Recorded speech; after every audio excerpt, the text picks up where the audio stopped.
Welcome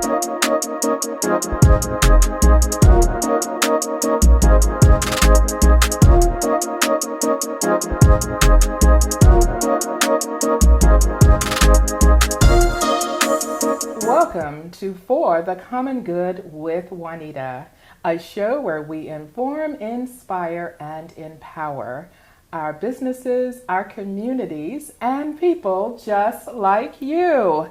I am so excited about the show today. Have you ever felt stuck? I mean, really? Well, today we're talking about blindsided, not sideline. Think about this. Our next guest says, get unstuck and unlock your full potential while living your life on your own terms. You just have to shift your mindset.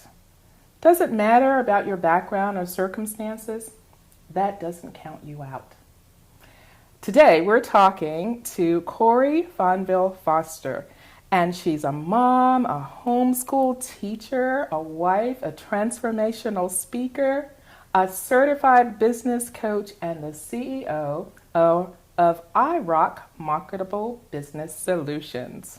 She used to work in the medical field, but then she had complications from a chronic, rare, disabling eye condition, and that shifted her to helping small businesses. So help me welcome to the show, Cori Fonville Foster. Welcome to the show, Cori. Oh, thank you so much for having me. This is so exciting.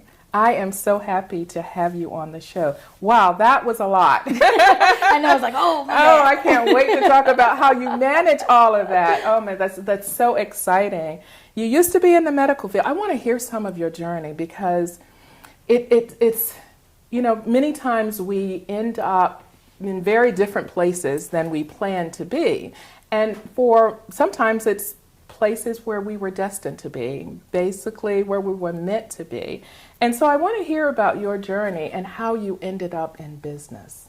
Yeah, I definitely did not have the traditional journey. I didn't go to school to be doing what I do now, right? I went to school because I knew I wanted to help people. So originally I went for psychology. I don't know what I was thinking, but I ended up landing, kind of fast forwarding through my journey a little bit, but I ended up landing work in the medical field. So I was a medical assistant, I did PCA work, I did CNA work, and I really was hands-on with patients. And all of a sudden, I couldn't see. And it was a little crazy. I knew I had an eye condition, but it's pretty rare. And they just said, you know, you're doing okay. We're just going to let it be. But I started noticing people were getting on the scale, and I just couldn't read how much they weighed. I was trying to draw blood, and I was like, something's off here. I was trying to read charts, and I couldn't see. And finally, I went to my doctor after a slew of tests. Mm-hmm. They said, you know what? You're going blind. There's nothing we can do. This is rare. And they basically told me, go home, you know, write up some disability forms, and this is it for you. And, you know, I would like to say that I was like, no, and I advocated for myself, but I didn't. I went home. I wrote up those disability forms, and I kind of decided, okay, this is it for me. I'm going blind.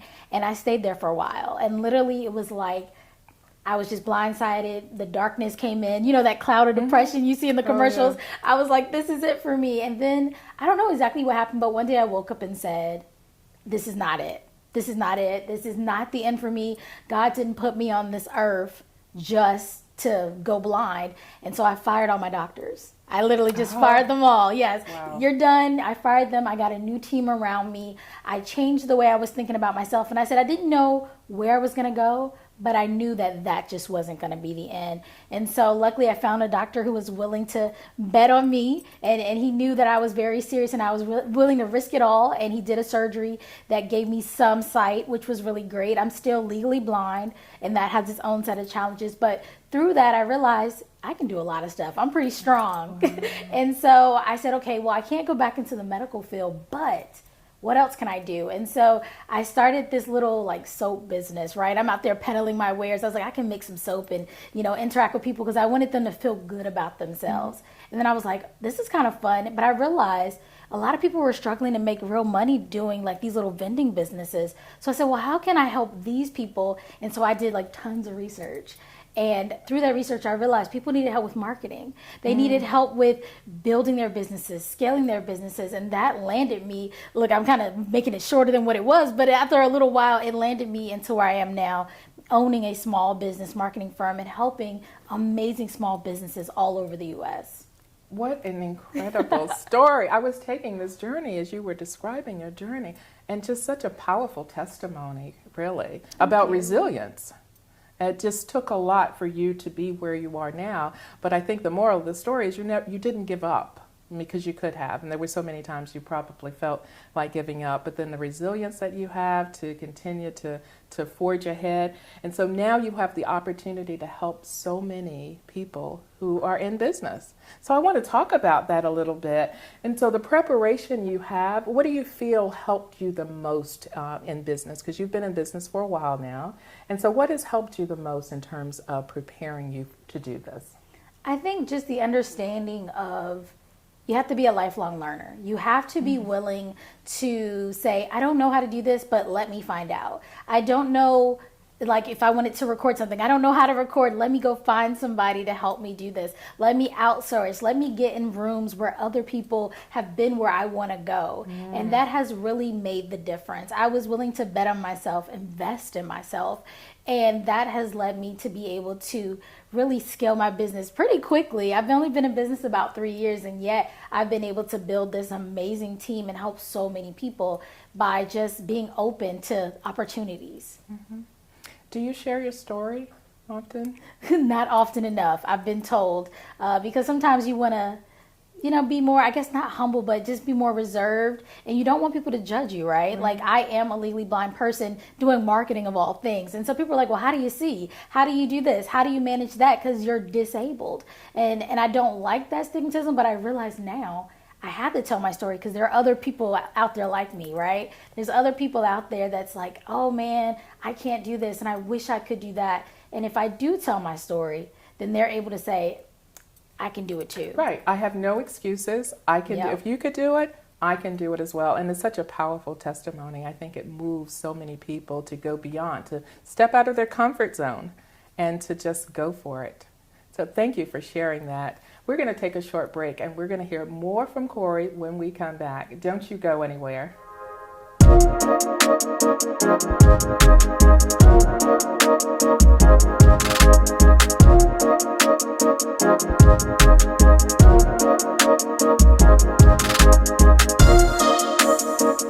Welcome back to For the Common Good with Juanita. We're having an exciting show today. We're talking to Cori Foster, and she's CEO of iRock Marketing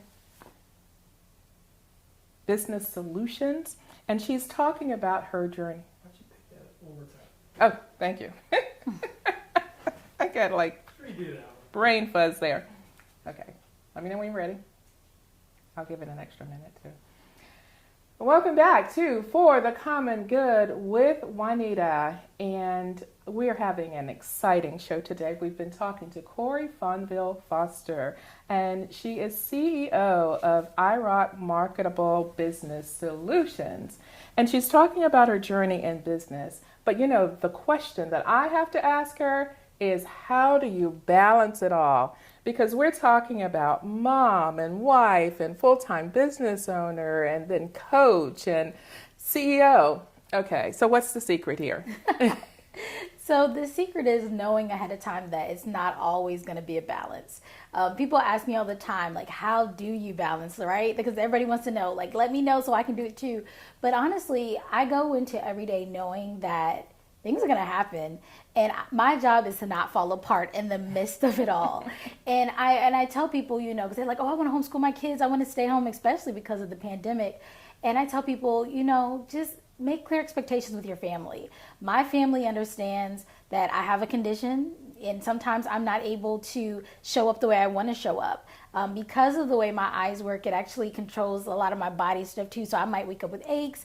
I might wake up not being able to see well. And so when I'm homeschooling my kids, they know This is our time. This is our schedule. There's alarms that go off. They know when I have, I call them office hours, when I'm available for support. We make sure that the curriculum we use is something that I can expand on my computer, or it can be read to me. My husband understands his role. Sometimes he might have to cook dinner. Sometimes he might have to pick up the groceries. Sometimes he may have to do a little bit more than what I guess people traditionally think a husband might do, but we're partners, and he understands that we're building this empire together. The kids understand their role. My parents understand their role, and my clients understand, and we have expectations around what I'm going to provide and then how they're going to show up. So I would tell anybody who's trying to balance 1,000 things at one time, go into it understanding that things are going to happen, things are going to fall apart. Do not stress. It happens to us all. But also have clear communication with the people around you. Have clear expectations, and then you might have to remind people of those expectations, and that's okay as well. I love that. Oh, I love that. So you have a large support system, it sounds like. And, yes. And understanding how that works and how that helps you. And I can imagine just being in business for the last few years, that has helped you tremendously. Right. Definitely. Wow. Now I want to talk about getting unstuck, because one of the things you talk about is how to help people to get unstuck. I mean, so most of the time you're going along in life and you just feel like you're stuck and you have no way to get out of situations and you kind of feel trapped. How do you help people with that? Because you do coaching. Yes. And so that's a lot of the coaching, is really helping people to understand there's more out there. You got to take the first step. So what do you say to them? So I like to start with telling people that, believe it or not, 80% of success is really your mindset.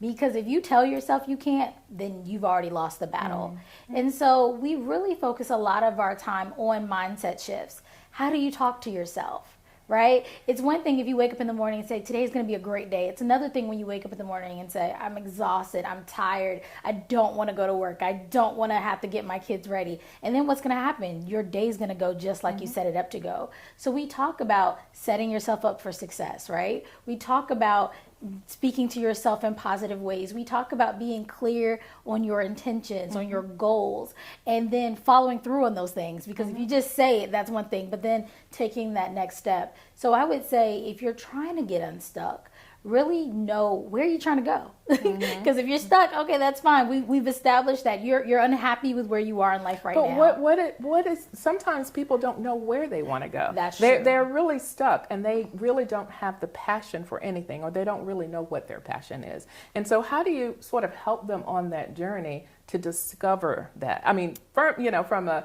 faith point, I believe that what rests within us, that it's within us, and sometimes it's a matter of just unleashing that and just allowing yourself to be open. But what do you tell people who really don't know what they want to do and they're not sure what they're passionate about? I would say something that I will tell them is, if you only could do one thing, if you could only pick one thing to do, what would that be? And it's okay to know that that one thing you're picking right now may not be where you end up, right? I started with soap making. I was passionate about that for a quick second, but that's not the end of my journey. But it's okay, because at least you're starting. Right.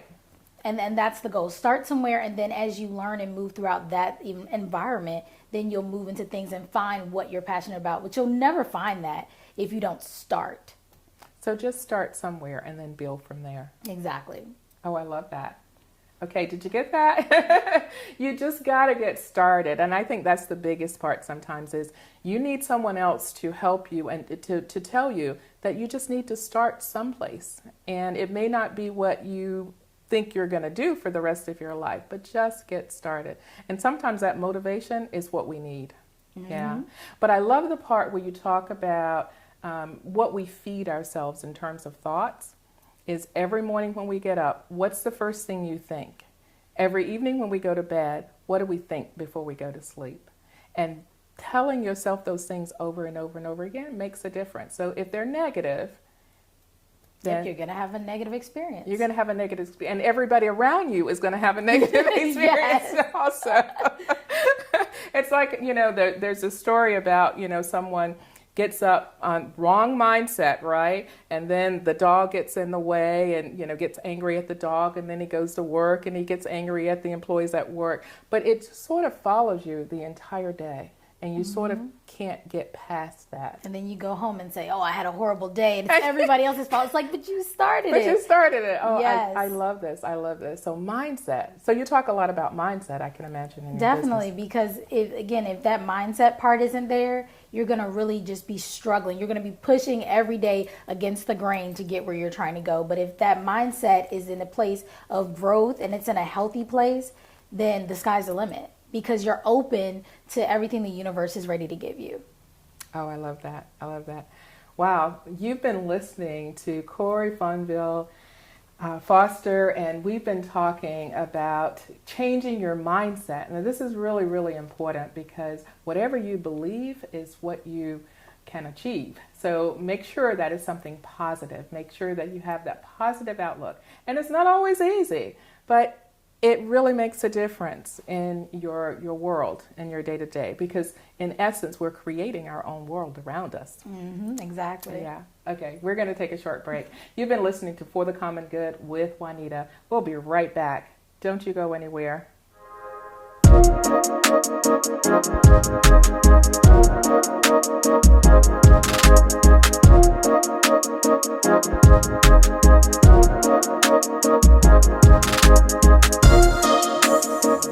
Well, welcome back to For the Common Good with Juanita.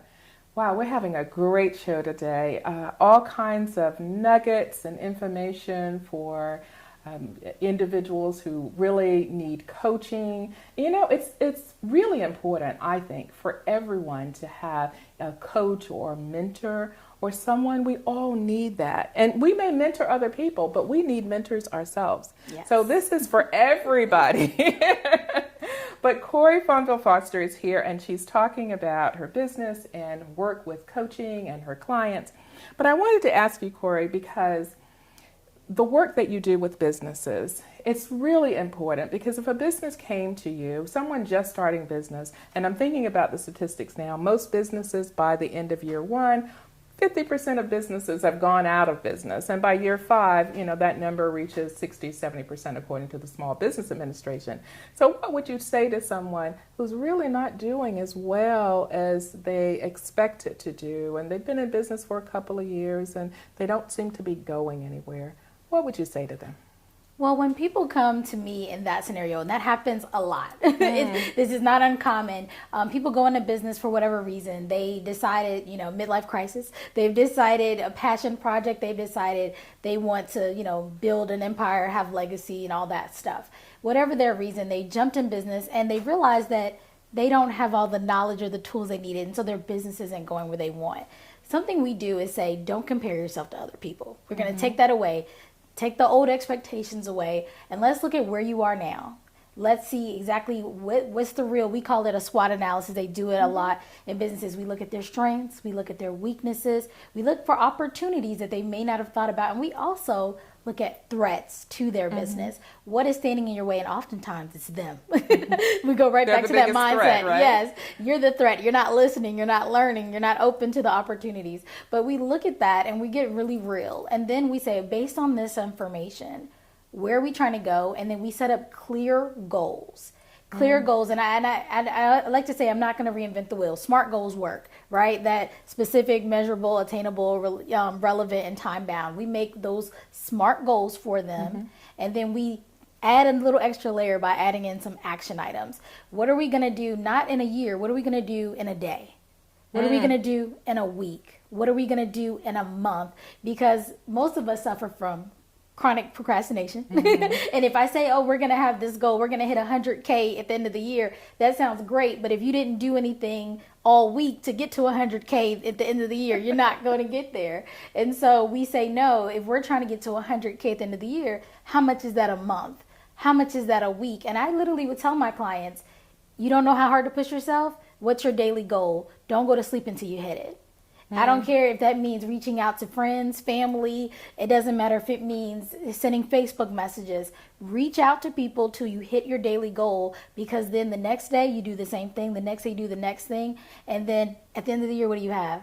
that 100K. There you go. And so that really changes people's minds about how to do business, but it also lets them know that they can obtain their goals. Because once you start to see success, what happens? It's like a snowball effect. They get super excited, they get motivated, they invest more in themselves, they build their team, and next thing you know, they have a successful six-figure, multi-six-figure business. So let me ask you this question.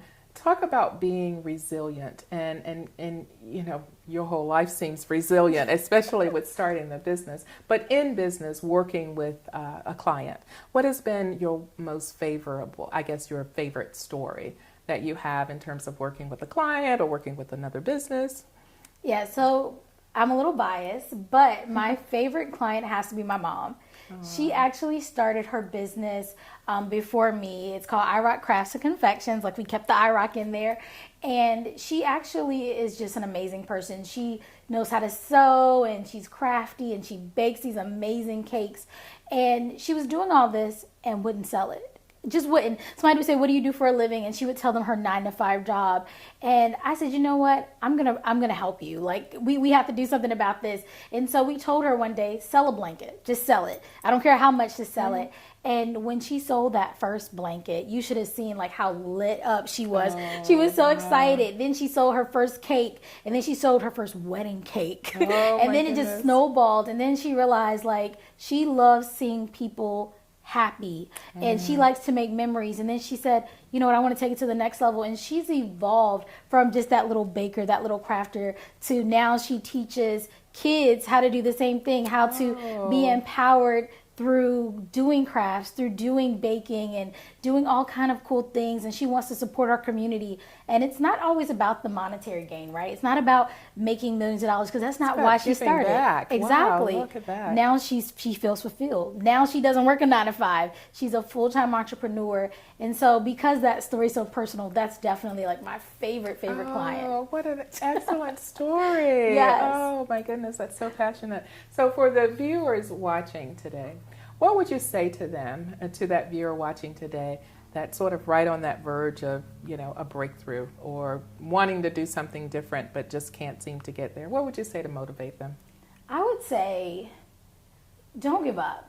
Because typically, if you really are on the verge of a breakthrough, if you're on the verge of that light at the end of the tunnel, right? Yeah. Life is going to throw some crazy things at you. Always. Your lights may get cut off. Your car may be repossessed. I've been there. All the things may be happening. Your spouse isn't acting right. And it just feels like everything is just falling on you. But you anxiously know that something is there for you that you don't have yet. Don't give up. There's light at the end of that tunnel. Push through. Again, check your mindset. Keep telling yourself the good things. We're gonna get through this. Look, I talk to myself as a we. We're gonna get through this. We got this. We're smart. We're courageous. And keep cheering yourself on like the best friend you wish you had. Right? You want to keep saying those things, because if you say it enough, you'll believe it. And next thing you know, you'll be doing it. And I would say that would be my number one thing. And then also, Get someone to help you. Look, none of us do this alone. Don't be afraid to ask for help. Get some help. Definitely. Like you said earlier, every person needs a coach. I believe in having a coach or a mentor in every aspect of my life. And so don't be afraid to ask someone to help you, because I definitely would not be here if it weren't for the amazing people around me and my coach, who definitely has supported me, because again, every day is not great, and they've given me such value. So that would be my tips. Look, I should have gave one, but those would be my tips: mindset and get someone to support you. Great.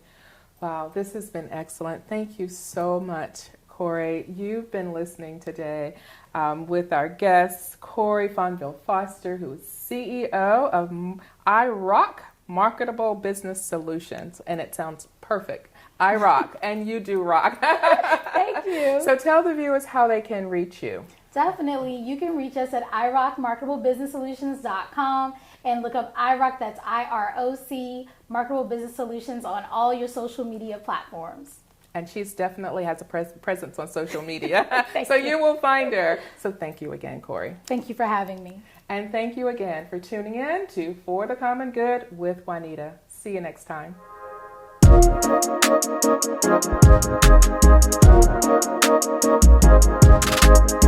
you.